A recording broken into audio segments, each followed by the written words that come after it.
लक्ष्मी जी चलनी कुबूरी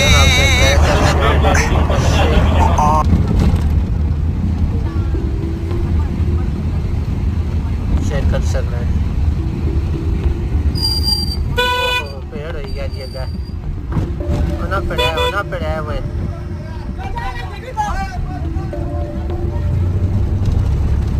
तक सक रहे हैं जी। कलर शहर सब्जी दी दुकाना सिर्फ खुली हुई ठीक है।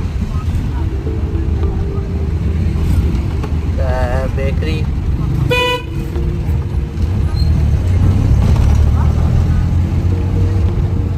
आइटम खुली हुई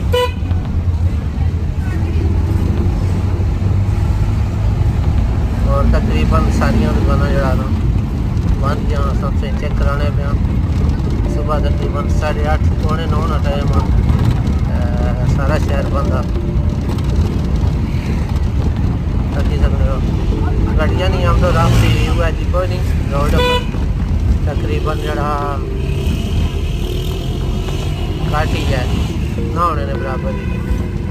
बैंक ऑलरेडी अज बंद है। स्कूलों भी छुट्टी की गई जी जिन्हें जो स्कूल हफ्ते ओपन होने से वो अज बंद है।